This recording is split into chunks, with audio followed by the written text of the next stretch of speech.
41 ವರ್ಷದ ಬೈಬಲ್ ಓದ್ಬೇಕಾರೆ ನಾವು ಚರ್ಚ್ಗೆ ಹೋಗ್ತಿದ್ದೋ ಬರ್ತಿದ್ದೋ, ಸತ್ಯವಾದ ದೇವ ಯಾರು ನಮ್ಗೆ ಗೊತ್ತಿರಲಿಲ್ಲ. ಪಿತಾ ಅಂತ ಗೊತ್ತಿರಲಿಲ್ಲ, ಸ್ವತಃ ಗೊತ್ತಿರಲಿಲ್ಲ, ಪವಿತ್ರಾತ್ಮ ಅಂತ ಗೊತ್ತಿರಲಿಲ್ಲ.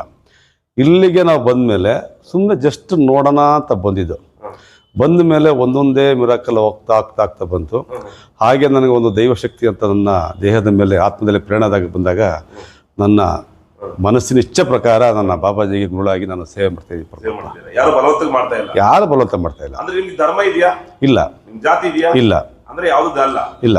ಕ್ರಿಶ್ಚಿಯನ್ ಧರ್ಮ ಅಂತಾನೂ ಇಲ್ಲ, ಮುಸ್ಲಿಂ ಧರ್ಮ ಅಂತಾನೂ ಇಲ್ಲ, ಹಿಂದೂ ಧರ್ಮ ಅಂತಾನೂ ಇಲ್ಲ, ಎಲ್ಲ ಒಂದೇ ಧರ್ಮ. ಪ್ರಕೃತಿ ಧರ್ಮ ಪೂಜೆ ಮಾಡ್ತಿದ್ದೀರಾ? ಹೌದು.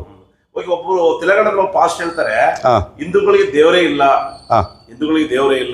ಅವ್ರ ದೇವ್ರು ಯಾವ ಒಬ್ರು ಆ ದೇವರನ್ನ ಪೂಜೆ ಮಾಡ್ತಾರೆ, ಒಬ್ರು ಮಾರಮ್ಮನ ಪೂಜೆ ಮಾಡ್ತಾರೆ, ಒಬ್ರು ಕಾಟೇರಮ್ಮನ ಪೂಜೆ ಮಾಡ್ತಾರೆ, ಹಿಂದೂಗಳಿಗೆ ದೇವರೇ ಇಲ್ಲ ಅಂತ ಹೇಳ್ತಾರೆ.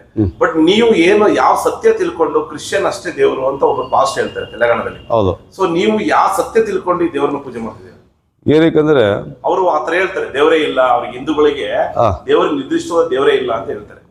ನೀವೇನ್ ಅರ್ಥ ಮಾಡ್ಕೊಂಡ್ರಿ ಹಿಂದೂ ಧರ್ಮದಲ್ಲಿ? ಆಕ್ಚುಲಿ ಇಲ್ಲಿ ಬಂದ್ಮೇಲೆ ಮೊದಲು ಗೊತ್ತಾಗಿದ್ದು, ಪರಮಾತ್ಮ 2300 ವರ್ಷದಿಂದ ಹಿಮಾಲಯದಲ್ಲಿ ಇನ್ನೂ ಬದುಕಿದ್ದಾರೆ. ಮಾದರ್ ಬಾಬಾಜಿ ಬದುಕಿದ್ದಾರೆ. ಸಾದಾ ಮನುಷ್ಯ, ನಾಗರಾಜದ ಹುಟ್ಟಿದ ಮನುಷ್ಯ, ತಮಿಳ್ನಾಡು ಹುಟ್ಟಿದ ಮನುಷ್ಯ. ಪರಮಾತ್ಮನ ಅಗಸ್ತ್ಯ ಶಕ್ತಿಗಳಿಂದ ಅವರೊಬ್ಬರು ಬಾಬಾಜಿ ಆಗ್ತಾರೆ. ಇನ್ನೊಂದು ಬಾಬಾಜಿ ವಿಷಯದಲ್ಲಿ ಮುಖ್ಯವಾಗಿ ಹೇಳ್ಬೇಕು ಅಂದ್ರೆ, ಬೇರೆ ಧರ್ಮದಕ್ಕಿಂತ ಈ ಧರ್ಮದಲ್ಲಿ ನೇರವಾಗಿ ನಮಗೆ ಆಶೀರ್ವಾದ ಬರುತ್ತೆ. ಒಂದು ಬರುತ್ತೆ. ಇನ್ನೊಂದು ನಾವು ಏನು ಕೇಳ್ತೀವಿ ಪರಮಾತ್ಮನ ದಾರಿಲಿ ಹೋದಾಗ ಎಲ್ಲ ಸಿಗುತ್ತೆ ನಮ್ಗೆ. ಒಂದು ಸಿಗ್ತಾ ಇಲ್ಲ. ಸುಮ್ಮನೆ ಏನಂದ್ರೆ ಈಗ ನಿಮ್ಗೆ ನೀವು ಬರಕ್ಕೆ ಮುಖ್ಯ ಕಾರಣ ಏನಾದ್ರು ಆರೋಗ್ಯ ಸಮಸ್ಯೆ ಇರುತ್ತಾ? ಹೌದು, ನನಗೆ ಈ ಕೈ ಸ್ವಲ್ಪ ಪ್ರಾಬ್ಲಮ್ ಆಗಿತ್ತು. ಏನಾಗಿತ್ತು ಅಂದ್ರೆ, ಕೆನರಾ ಬ್ಯಾಂಕ್ ಅಲ್ಲಿ ರೋಲಿಂಗ್ ಶೆಟ್ರ್ ಬಿದ್ದಾಗ ಡಾಕ್ಟರ್ ಹೇಳಿದ್ರು ನಿಮಗೆ ಸರ್ಜರಿ ಮಾಡ್ಬೇಕು ಅಂತ ಹೇಳಿದ್ರು. ಬಟ್ ನಾನು ಅವತ್ತು ಏನೋ ಒಂದು ಪ್ರಾಡಕ್ಟ್ ತಗೊಳಕ್ ಬಂದಾಗ ಸಿದ್ಧಿ ಗುರುಗಳು ಇದು ಮಾಡ್ತಿದ್ರು.